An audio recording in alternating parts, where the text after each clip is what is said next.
introduce Michael Scrivener, who is professor in the Department of English. Professor Scrivener's research is in the area of romantic area. Professor Scrivener's research is in the area of romantic era and literary Jewish studies and literary theory. He's the author of Radical Shelley, the philosophical anarchism and utopian thought of Percy Bysshe Shelley, seditious allegories, John Bellwall and Jacobin writing, and British Jewish writings of the Romantic era and the problem of modernity. The example of David Levy, as well as the editor of Poetry and Reform, periodical verse from the English Democratic Press, 1792-1824. Professor Scrivener will speak this afternoon on the forces shaping Bildung in the 19th century Anglo-Jewish community.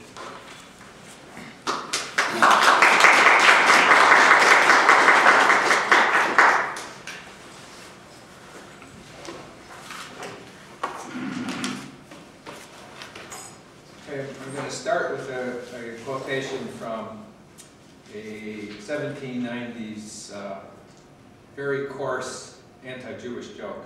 So, Michael, you want to get rid of all of my stuff? Sorry. Do you want to forward one?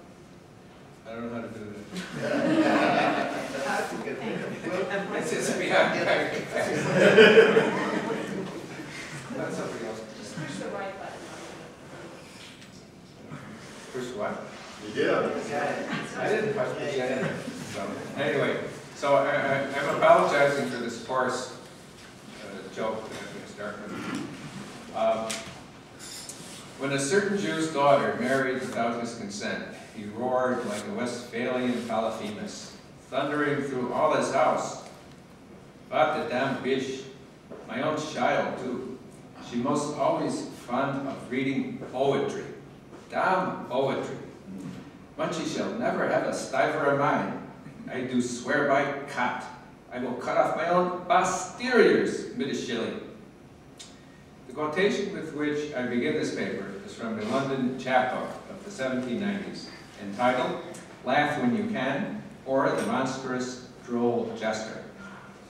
Edited by the Huguenot Anne Lemoyne, who was part of James Lackington's lower middle class literary circle that included her brother Henry, a fellow writer, and Jewish artisans like David Levy, a hat maker, and Levi Alexander, a printer. Lackington himself, coming from a laboring class background, made a spectacular fortune from publishing cheap literature, taking advantage of the Donald decision in the House of Lords in 1774 that abolished perpetual copyright, at least until the revisions of 1808 ended the so-called copyright window. The paragraph from the chapbook relates to the topic of Bildung in several ways. Most obviously, poetry as a metonym for culture, enlightenment, and the polite manners produced by the self-forming activities and discipline of Bildung is antithetical to money, specifically Jewish money.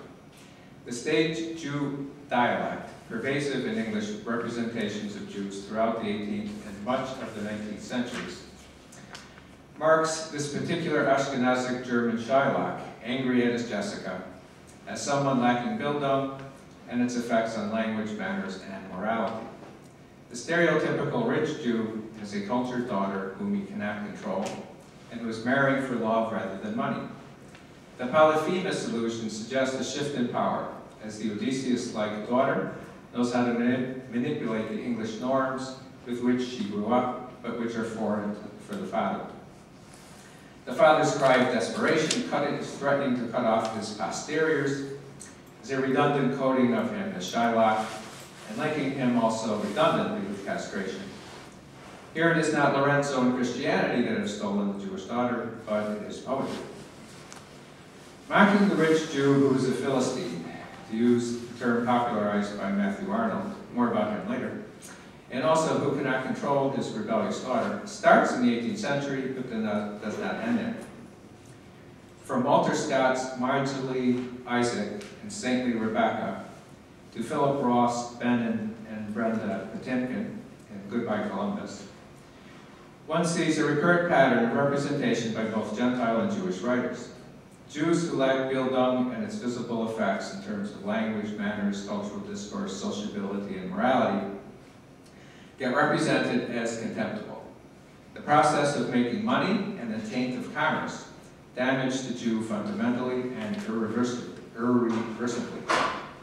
The rich Jew without culture and in need of reforming under the sign of Bildung was of course the topic of discourse during German Jewry's long march to emancipation from the 1780s to 1871. In the German context, all Jews, not just the rich, were seen as degenerate, having been damaged by centuries of oppression, usury, and commerce. Although a minority, like Moses Mendelssohn and Wilhelm von Humboldt, favored immediate emancipation, and a larger minority opposed any kind of emancipation, the prevailing German opinion for a century was that emancipation had to be conditional, a quid pro quo. Jews had to improve themselves by means of Bildung in order to deserve emancipation. Although Jewish emancipation in Germany was understood to be conditional, Jews themselves, like Mendelssohn, and leaders of the Jewish Enlightenment, the Haskalah, critically engaged European culture and took from it what was consistent with their interpretation of the Jewish tradition. Many, perhaps most Maskilim, followers of the Haskalah, found no reason to relax ritual observance of the commandments in Jewish law. In England, where Jews were not as legally restricted, and for whom emancipation was not even a political issue until 1830. Anglo Jewry needed no prodding by liberal Christians to embrace the modern English world and its pleasures. Anglo Jewry, despite the implications of the comic paragraph from Lemoyne's chapbook, largely embraced Englishness, including the prevailing manners, theater, and popular entertainments. Visiting rabbis, according to historian Todd Endelman, would complain about the low level of Jewish learning and overall religious observance among the English Jews. Long before emancipation, Jews from all social strata adopted versions of Englishness without ceasing to have a Jewish identity. Despite vigorous and well-financed efforts by evangelicals, few Jews converted to Christianity, but many Jews attended the theater and cheered on prize fighters like Daniel Mendoza, who were the national champions. If we turn our attention to 1656 and the debate over readmitting Jews to England, there were two kinds of opposition that will parallel the opposition to Jewish emancipation in the 19th century. There were bigots like William Prynne, who find Jews evil, unchangeable, and prone to spread their wickedness to destroy the state, which is conceived of as exclusively Christian, rather Protestant. And commercial rivals, especially in the city, to Jewish merchants. Similarly, in the 19th century, the opponents of Jewish emancipation had either self-interested, commercial reasons, or fundamental religious reasons, like the High Churchmen and the House of Lords, who repeatedly blocked emancipation until 1858. For the 19th century anti-emancipationists, it would not matter if Jews took up Bildung. Certainly not to the Christian businessmen and merchants, nor to the Anglican bishops who rejected outright the notion of a secular state. Moreover, in the 19th century, the racializing of Jews, an aspect of Jewish representations, at least from the Iberian persecutions and expulsions in the 15th century, intensified to such an extent that the commercial and religious objections were expressed with racial rhetoric. The liberal Protestants, who were most active promoting Jewish emancipation, other than Jews, were indeed proponents of Bildung, who hoped to stimulate the eventual conversion of the Jews, but within a millenarian narrative. There are a number of things to comment upon at this juncture. First, in the 18th century, numerous English Jews, with no prodding from philo-Semitic Protestants, and with no hopes whatsoever for emancipation, embraced Bildung, which was described by Moses Mendelssohn as Kultur with Aufklärung, culture with enlightenment.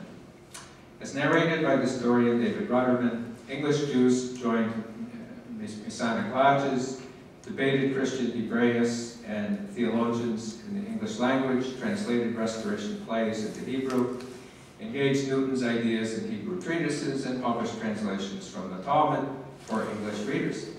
Jewish artisans like David Levy and Levi Alexander, as I mentioned earlier, wrote, published, and socialized in an English context that was mixed socially and religiously. Jewish intellectuals were fully engaged with the philosophical and literary currents of the times.